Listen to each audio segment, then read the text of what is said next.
Stampers, Diane Dimich here with DDStamps.com, and today I'm here to introduce you to my September tutorial, which uses the Nature's Harvest stamp set. Love this stamp set.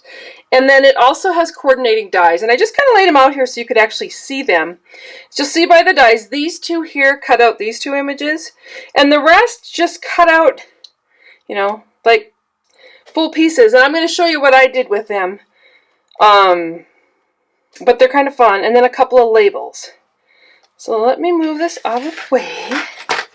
The other thing that I used was this embossing folder, and of course the name escapes me, but it's in the list of supplies, and I will put that down in the description of the video. But it's a 3D embossing folder, and it has some words, and then it's real textury. So textury, is that a new word?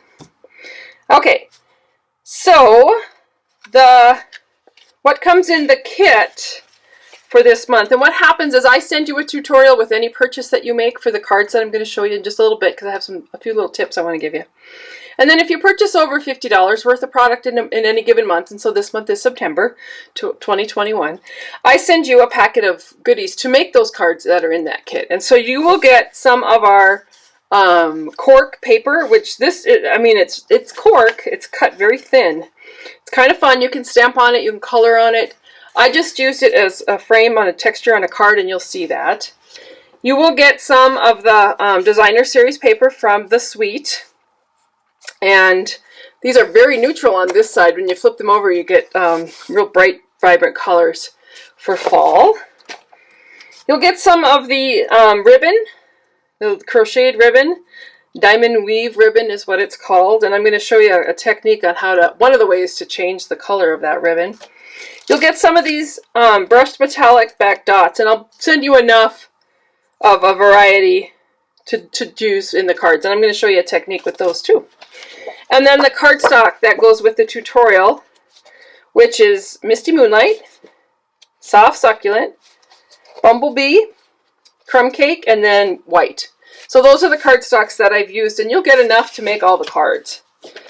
Okay, so my inks are Soft Succulent, Early Espresso, Misty Moonlight, Calypso Coral, and I use a lot of the blends with these tutorials. And so instead of using Memento this time, I use Early Espresso because it's a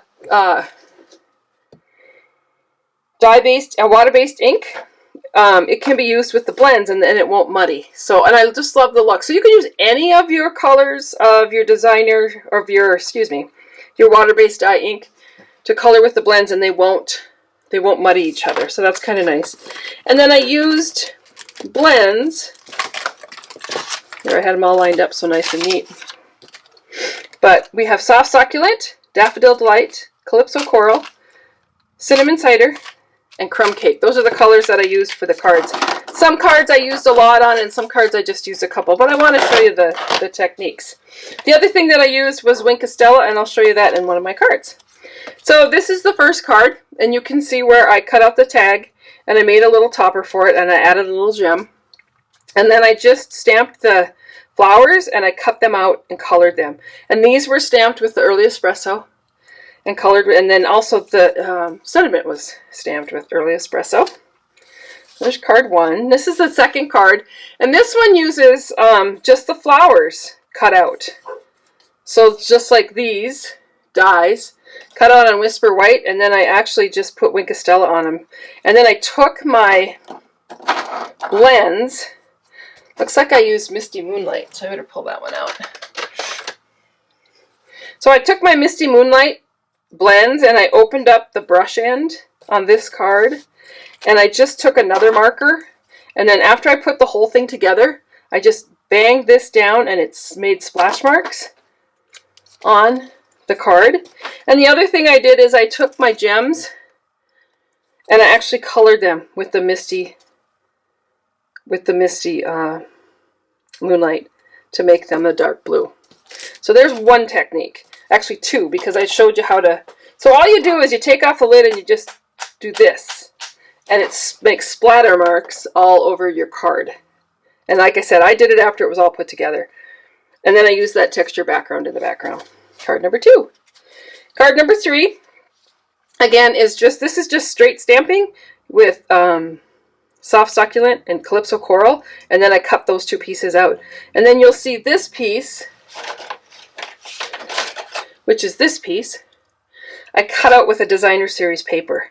And it's actually one with a pretty good design in it, but that was just to give it some texture, and added the ribbon and tied it off with a little linen thread. So you'll get that too. Here's the one that I did with the cork. And so I cut out a frame and attached it to the card base, and then I cut out the flowers. And these were actually done on Whisper White. And after, you'll see that I actually colored, or I stamped 2 flowers and colored them, and then I pulled them apart. And so I have a little dimension here. You can see I added the leaves and added some dimension onto my flowers, so they're really sculptured looking. Once I had the whole thing colored, then I took my light crumb cake blends, and I just went around the edges of my flowers so that it would tone it down from white to a crumb cake look. And I did the same thing here. I stamped the sentiment with Misty Moonlight, and then I took my crumb cake and just colored over the top of it just to tone this down. I needed to tone that frame down too. So that's how I brought this from Whisper White to crumb cake, was just with a marker. Okay, this card, again, I just used some of the designer series paper, a little bit of the ribbon, did the same technique where I colored the flowers and then I toned them down with the light crumb cake. And then on this piece back here, I actually cut this piece out with crumb cake, and then I used the dark crumb cake and I colored that in to just make them a different color. So pretty simple. And then the last card, I did a lot of the same techniques. This is just the flowers cut out, the sentiment. Here's the ribbon, and I just cut a piece of ribbon, and then I used my blends and I just colored it, and I only actually colored it on the top and just changed the color of that crocheted ribbon. Added a little linen. Here again, I cut these out, and these are actually cut with white. Both of these were white, and then I colored them with the blends to make them the colors that I wanted them. So pretty simple.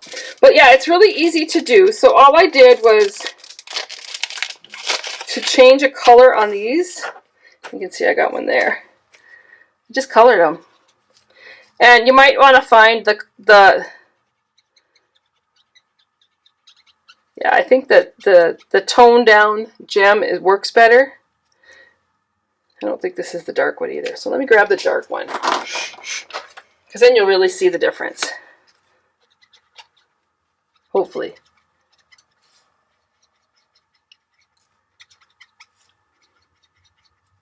I'm going to color this one too.